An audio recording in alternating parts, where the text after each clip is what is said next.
Oi, gente! Bem-vindos a mais um episódio do nosso podcast Modo Avião sobre cybercultura. Eu sou a Duda e hoje a gente vai conversar sobre o tema que marcou o início da geração de conteúdo na internet, o Fotolog.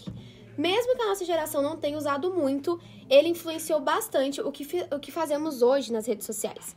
E para esse papo, eu tô aqui com a Paola e a Larissa. Oi, meninas! Oi, Duda, tudo bem? Oi, pessoal. Eu tô muito animada para bater esse papo com vocês aqui.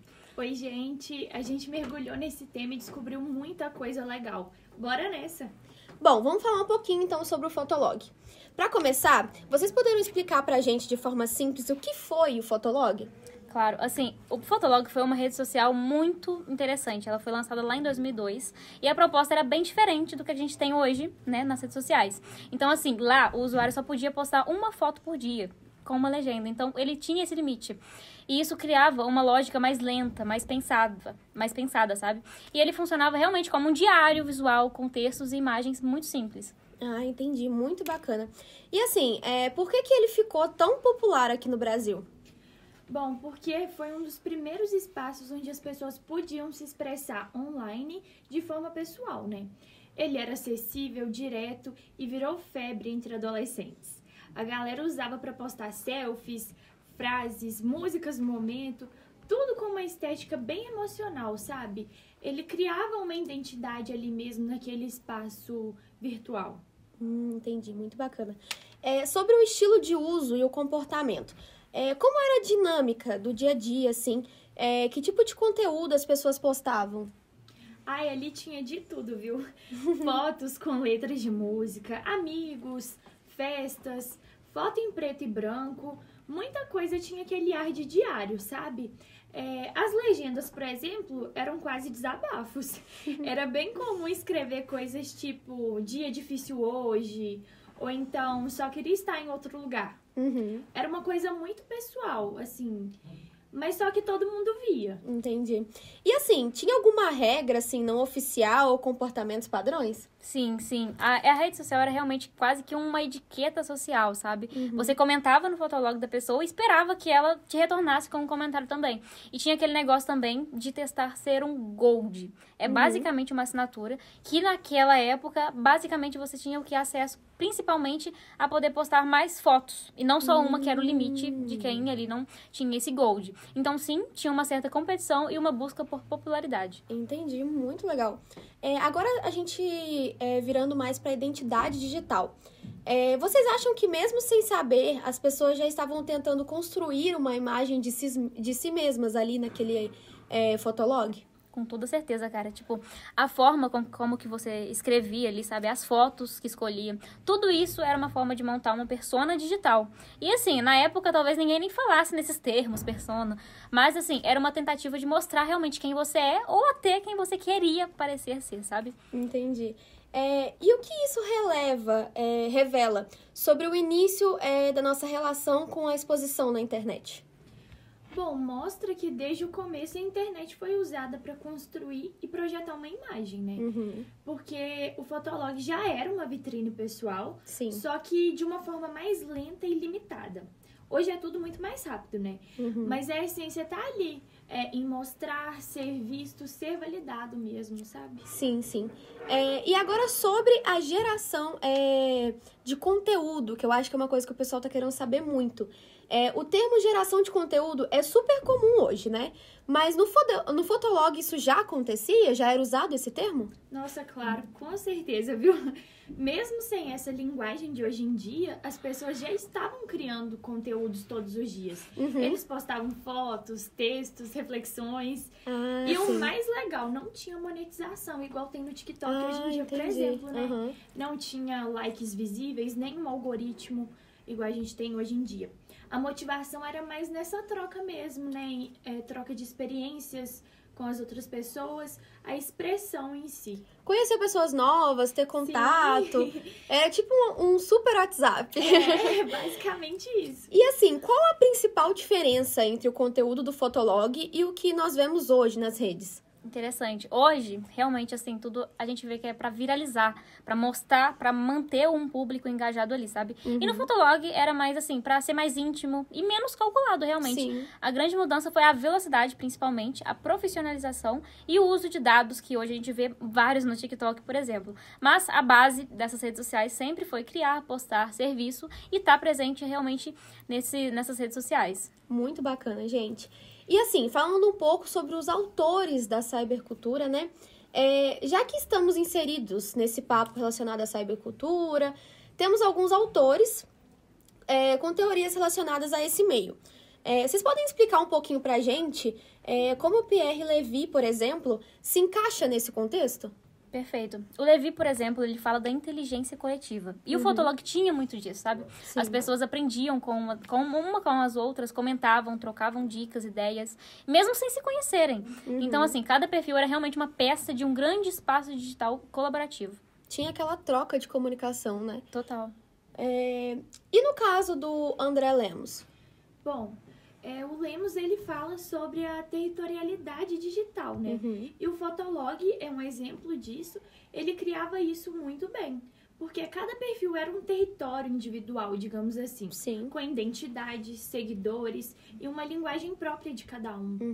E a gente ocupava aquele espaço virtual com o nosso jeito, com as nossas referências, como se fosse uma extensão da casa, só que no digital, no caso. Gente, muito legal. E agora, vamos comparar um pouquinho com o TikTok. Inicialmente, vocês citaram, né, o TikTok como exemplo. Por que vocês decidiram fazer essa comparação? Bom, hoje em dia o TikTok é o maior exemplo de produção de conteúdo espontâneo e em massa, né? Mas diferente do Fotolog, tudo é mais dinâmico, é mais curto, mais visual. É como se a gente tivesse acelerado a lógica do Fotolog e colocado som, efeitos, uma audiência global em segundos. Deu aquela evoluída. Isso. E colocou um intuito diferente, que é monetização, né? Sim. No caso, é como se tudo que a gente tem hoje tivesse saído dali, né? Do Fotolog. Tem aquela base, né? Isso. E o que mudou, assim, e o que vocês acham que ainda é parecido dessas duas redes? Muito bom. Isso é uma coisa que eu trouxe, inclusive, um pouquinho, né? Sobre a velocidade. Que foi realmente também a forma de interação, o alcance e também, principalmente ali, o algoritmo. Sim. Mas tem muitas coisas que, assim, o objetivo, no final das contas, é o mesmo, entre aspas, acaba sabe? sendo igual. Sabe? Continua realmente a vontade de mostrar quem você é, de se conectar com o pessoal, de ser visto. E isso realmente mostra a essência da cybercultura ali. Então, mesmo com novas ferramentas, essa essência se mantém. Ai, gente, muito legal e muito interessante. E agora uma reflexão pessoal e crítica, mesmo sem terem usado o Fotolog. Vocês se identificaram com algo nele? Com certeza, assim, a ideia de se expressar, mostrar quem você é, falar sobre o dia, sabe? Postar uma imagem, uma legenda ali, mostrar o que você tá vivenciando. E isso, o Fotolog eu não usei, né? Porque, enfim, não utilizei dessa plataforma, mas hoje em dia no Instagram eu vejo muito sobre isso também. E acaba que é aquela questão, sabe? Fica ali no mesmo patamar, sabe? Continua naquele mesmo sentido. Só muda realmente o formato. Sim, e hoje em dia o Instagram faz muito parte do nosso dia a dia, né? Como se fosse uma rotina. Total. Sim, e uma coisa que eu achei muito curioso também era como tudo já era meio intuitivo, né? Porque as pessoas já sabiam que estavam criando um espaço pessoal ali. Sim. Mesmo com poucos recursos, já existia essa relação de o que eu posto diz algo sobre mim. Sim. E assim, e o que esse olhar para o passado ajuda a gente a entender, sabe, sobre a internet de hoje?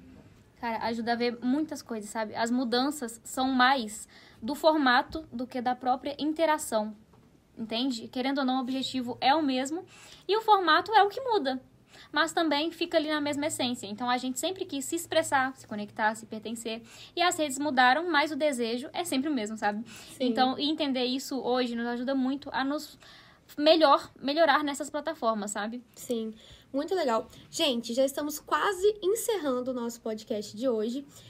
Mas eu tenho algumas perguntinhas de alguns telespectadores que estão ao vivo com a gente agora. E vou fazer essas perguntas, vocês puderem responder. Vocês acham que o TikTok vai ter esse mesmo peso histórico no futuro?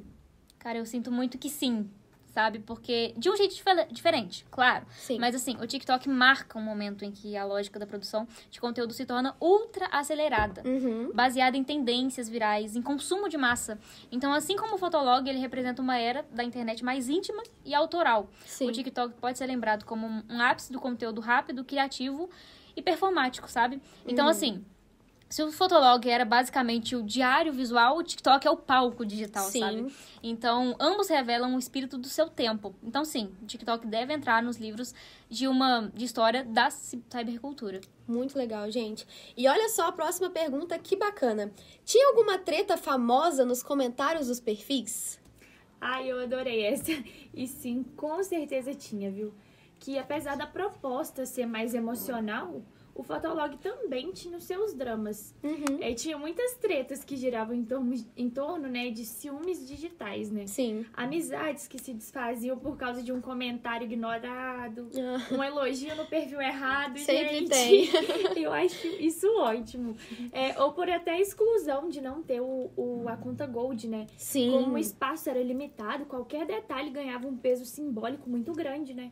Porque era tipo, por que ela comentou no dele e não no meu? Não tinha aquelas tretas de milhões, mas tinha drama e de sentimentos. E isso era muito real, muito legal. Ah, legal, gente.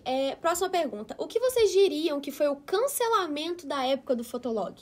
Muito bom, interessante. Bom, realmente, assim, o cancelamento era um pouquinho diferente, mas acaba que não distingue muito de hoje, sabe? Era mais orgânico e silencioso. Mas, assim, não tinha aquele exposed real pra, sabe? Porque hoje, se sair uma coisa aí, todo mundo tá sabendo. Sim. Naquela época, não era tão assim, sabe? Então, assim, por exemplo, tinha um isolamento simbólico, até as pessoas se doíam quando acontecia isso, mas...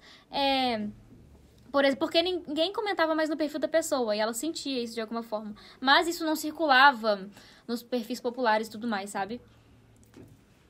Entendi. E agora, pra gente finalizar com a última pergunta, vocês acham que o Fotolog era mais verdadeiro do que as redes sociais hoje? Olha que pergunta interessante, gente. Nossa, eu acho que depende muito do que cada um considera como verdadeiro. Sim.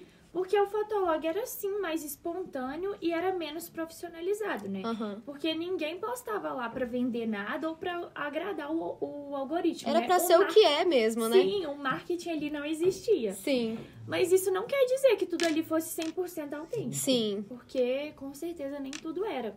As pessoas já filtravam sentimentos, Sim. escolhiam a melhor foto, pensavam em como seriam percebidas. A grande diferença é que a performance era mais sutil e amadora. Assim, eles tinham aquela preocupação, tipo, o que tal pessoa vai pensar de mim? Mas não era pensando, tipo assim, eu preciso vender esse produto, ou preciso mostrar que eu tenho uma vida incrível que todo mundo vai querer, né? Total. Mas, bom, gente... Meninas, muito obrigada por essa conversa. Acho que conseguimos trazer um olhar bem interessante sobre como a internet foi se transformando com a gente, né? E é isso, muito obrigada. Obrigada a você, Duda. Foi ótimo poder refletir tudo isso aqui com vocês e ver como tudo isso se conecta, sabe? Sim, foi muito bom mesmo, viu? Eu espero, né, que quem ouça esse episódio consiga perceber como que o passado digital ainda vive dentro das redes que a gente usa hoje em dia. Com certeza. Bom, pessoal, esse foi o nosso podcast sobre o Fotolog e a geração de conteúdo. Obrigada a todo mundo que ouviu até aqui e até a próxima. Tchau, tchau.